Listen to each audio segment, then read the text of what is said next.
je vais revenir sur les étapes du processus d'émancipation parce que ça me semble vraiment important pour deux raisons. Parce que je connais quand même maintenant un peu les jardins de Cocagne et aussi d'autres structures évidemment. Il me semble qu'on se focalise vraiment sur certains aspects du processus d'émancipation, mais pas sur tous. Or, pour réellement s'émanciper, pour sortir de la place qui nous est assignée, c'est important d'agir sur tous les éléments du processus d'émancipation. Alors, un des premiers éléments, c'est le développement de l'estime de soi. Donc ça, on en a beaucoup parlé ce matin. On voit que dans les jardins, c'est quelque chose qui se travaille au quotidien et c'est souvent un de vos objectifs, c'est de travailler sur le développement de l'estime de soi, le développement de la confiance en soi, avec cette petite nuance-là qui déjà commence à questionner quels sont les objectifs du travail d'insertion, entre guillemets, que vous réalisez dans le jardin. Je pense à un lieu que j'aime beaucoup, qui est le Mas de Carles, qui accueille des personnes en très grande précarité, des SDF en fait. Et un des éducateurs disait, mais ce gars, si dans 6 mois il a encore envie, après on verra ce qu'on fait avec lui. Après on verra ce qu'on se donne en termes d'objectifs pour aller plus loin. Mais d'abord c'est ça le premier objectif. Donc vous voyez, là l'estime de soi, même de l'estime de soi, on en est loin. On est vraiment sur la restauration physique, mentale, etc., etc. Donc sur cet aspect de l'estime de soi, c'est quelque chose sur lequel vous travaillez. Alors l'estime de soi, c'est aussi des petites victoires. Comment on valorise, on parlait ce matin de valoriser des compétences qui ne sont pas uniquement celles qui sont attendues dans la production du maraîchage, mais plein d'autres petites compétences qui peuvent être valorisées dans les jardins, mais aussi dans des dynamiques qui se mettent autour. Sur le développement de l'estime de soi, en fait, dernier élément qui répond vraiment à l'objectif de sortir de la place assignée. Pour développer de l'estime de soi et de la confiance en soi, il faut avoir la possibilité et l'espace de tester ce que je dis, d'autres manières d'être soi. C'est-à-dire que la société nous assigne un rôle, des fois de feignant, ou alors de rebelle, ou alors de je sais pas quoi. Et des fois, dans des structures, on a la possibilité, on arrive avec 100 casquettes. Et justement, les jardins peuvent permettre de tester plein de casquettes. Et on l'a vu dans certains exemples. Eh bien, en fait, le matin, le gars, il va être maraîcher. Alors, je dis le gars, excusez-moi, mais parce qu'en fait, il y a beaucoup d'endroits où je connais, surtout des gars. Il va être maraîcher, mais en fait, il va après venir filer un coup de main au bar associatif. Et donc, après, en fait, il va se découvrir plein d'autres talents qu'il n'aurait pas imaginés. Et ça contribue aussi à l'estime de soi et ça permet de sortir de la place qui nous est assignée. Et ça, c'est important. Et ça, vous le faites déjà en grande partie. C'est après que ça se course. Ensuite, le sentiment d'appartenance. Ça, c'est quelque chose qui est important. Alors là, on parle un peu de non-mixité. C'est comment on va se sentir appartenir à un groupe. Et ça, ce qui me semble intéressant, c'est qu'on a eu des débats au cours des 2 années passées sur l'oasis. Est-ce que les jardins d'insertion sont des oasis? Et au départ, il y a 2 ans, quand on en a parlé, certains disaient non. Il ne faut pas que ce soit un oasis parce que l'objectif c'est de sortir de cet espace parce que là c'est un cocon, donc il faut sortir de cet espace pour aller ailleurs. Sauf que cet espace-là, quand même, malgré tout, il permet de se sentir bien, il permet de se sentir appartenir à un groupe. Et quand on sort de ce groupe, comment on peut quand même garder un lien avec ce lieu qui nous a construit, ce lieu dans lequel on s'identifie, parce qu'il y a aussi des valeurs qui ne sont pas si fréquentes ailleurs dans la société. Donc comment on garde quand même ce sentiment d'appartenance, même si on sort. Et je reviendrai plus loin sur l'oasis. C'est aussi, pour s'émanciper, il faut développer son esprit critique. Il faut prendre conscience des cadres qui nous en servent. Alors ça peut être parfois douloureux, parce que des fois on se sent impuissant pour dépasser ces cadres-là. Mais c'est important de développer son esprit critique et donc d'avoir des informations, de réfléchir sur ces informations et d'essayer de constituer une conscience un peu plus importante de sa position sociale. Et ce qui permet de prendre conscience de sa position sociale et du rôle qu'on peut avoir dans la société et dans le lieu dans lequel on est, c'est aussi se réapproprier son environnement.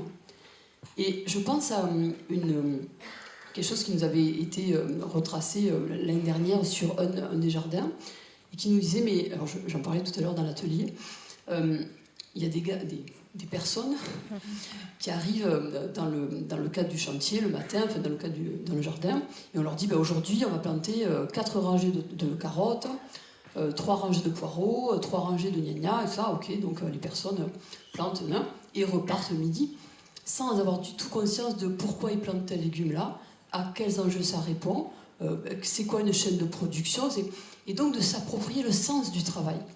Et quand on parle d'émancipation par le travail, c'est aussi se réapproprier le sens du travail.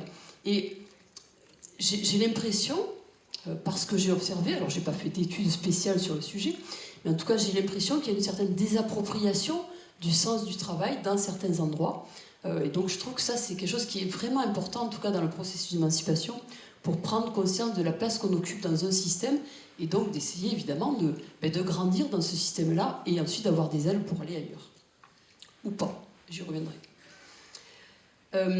Ensuite, un autre élément dans le processus d'émancipation, il me reste encore 3 étapes et 2 éléments sur cette partie, c'est le positionnement de son action dans un univers social élargi. Alors je vais expliquer. C'est comment on va considérer que son action, ce qu'on vit soi-même, la précarité, la difficulté sociale, ce n'est pas uniquement de notre fait, mais ça s'inscrit dans une logique plus globale.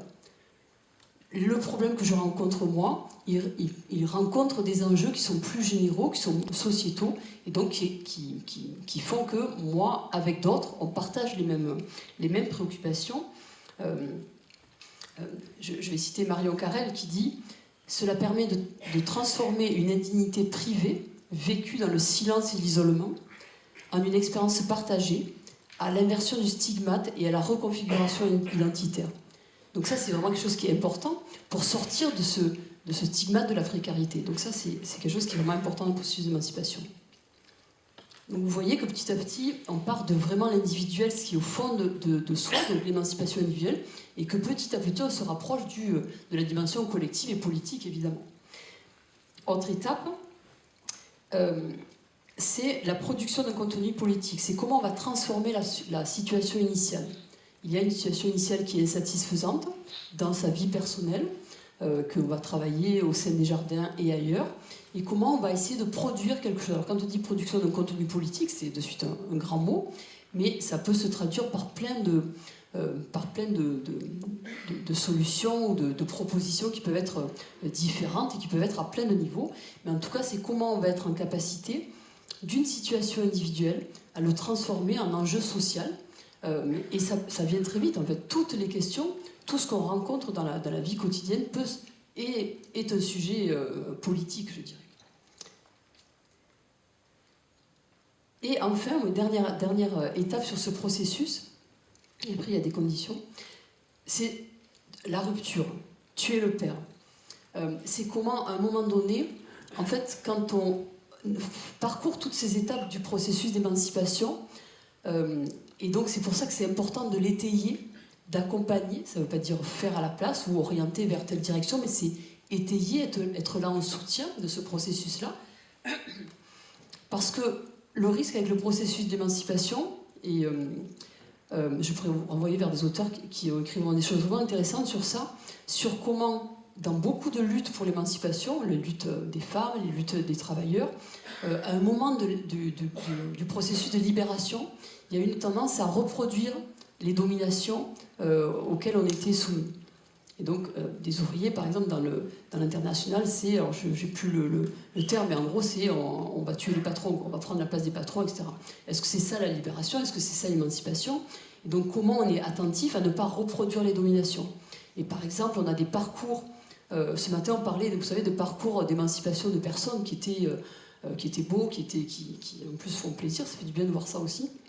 Mais certaines personnes, quand elles font ces parcours-là, elles vont ensuite avoir tendance à reproduire la domination et à s'installer, elles, dans un rapport de pouvoir. Parce que pour elles, c'est une manière aussi d'exister. Mais donc, évidemment, il faut essayer de ne pas reproduire ça. Et donc, donc c'est pour ça qu'il faut étayer pour continuer à accompagner la prise de conscience. Et donc, une autre des étapes du parcours d'émancipation, quand on arrive un peu au terme de ce cycle-là, puisque c'est sans fin, on n'est jamais émancipé de tout, on n'est jamais émancipé à vie, il faut toujours recommencer sur tous les aspects de sa vie. C'est la rupture, et donc on assiste à plein de ruptures, c'est-à-dire des salariés en insertion qui vont aller au prud'homme. Alors c'était le cas par exemple avec les compagnies bâtisseurs, qui vont aller au prud'homme envers l'association parce qu'elles ont fait un parcours, elles ont pris conscience du système dans lequel elles sont, elles ont acquis un certain nombre de connaissances, etc. Et pour elles, une des étapes de l'émancipation, c'est tuer le père. C'est donc s'affranchir de cette domination, de ce qu'elles considèrent comme une domination, et donc s'envoler vers un ailleurs. Donc ces ruptures-là, on les retrouve à plein de niveaux, et il me semble que c'est vraiment important. Et ça pose la question du conflit, on y reviendra aussi comme élément important. Des conditions pour permettre ce processus, donc c'est le conflit. Donc quand je dis le conflit, c'est pas de suite aller avec les armes, etc. Mais c'est se dire que créer un espace dans lequel la confrontation est possible, c'est des espaces de conflictualité dans lesquels on va exprimer nos désaccords. Hein. Il y a le débat mouvant, par exemple, il y a plein d'outils qui permettent ça, qui sont vraiment intéressants. Comment on va exprimer nos désaccords et comment ça va nous permettre de grandir.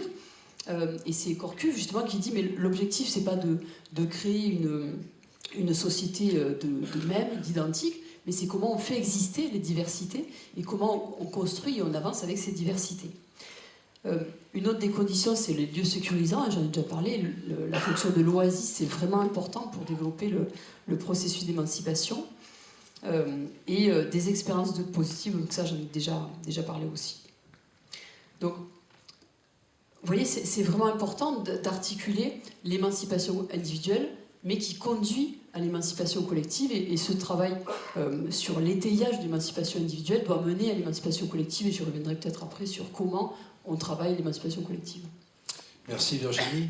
Ouais, donc j'espère que vous avez noté toutes les étapes, hein, de l'estime de soi jusqu'à la considération politique et jusqu'à la notion de tuer le père. Alors c'est assez intéressant. Bon, d'abord, ça m'a fait revivre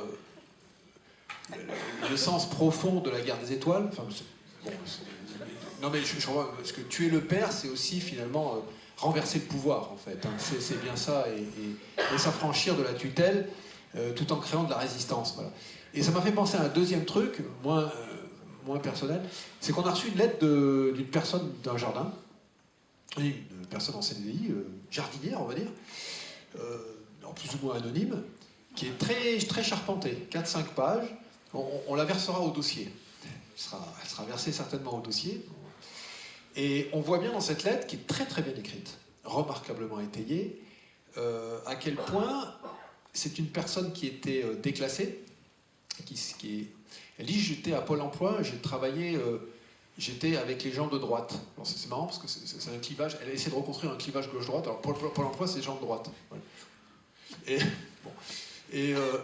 Du coup, en venant dans le jardin, elle est avec des gens de gauche. Bon, voilà. Et en fait, elle se rend compte dans le jardin que c'est l'oasis dont elle rêvait pour reconstruire sa vie, mais que par ailleurs, elle est sous tutelle des encadrants. Et alors, ça en va un long contentieux, diatribe, etc., sur c'est pas possible d'être considéré comme ça par les encadrants. C'est-à-dire, c'est pas possible la relation de sachant, et nous, on sait rien, on n'a pas d'autonomie, on nous parle pas, etc. Et on comprend mieux à la lecture de ce que tu dis, effectivement, que sa stratégie d'émancipation, finalement, elle l'a pensée, écrite, structurée politiquement, ce qui l'amène à dire moi, je veux l'oasis, mais sans les encadrants. Pour y trouver ma pleine place, etc. Il y a peut-être demain là, des espaces d'oasis à créer, post-encadrants, ou alors des encadrants de loin, quand on a un besoin. Mais c'est très révélateur, effectivement, de cette volonté. Elle a des mots très fermes, hein, très crus. Hein. Elle dit, enfin, je ne dirais pas ce qu'elle dit, puisque c'est très ferme, etc. Mais voilà, il faut être considéré pour ce qu'on est, et nous aussi, on devient des sachants, quoi.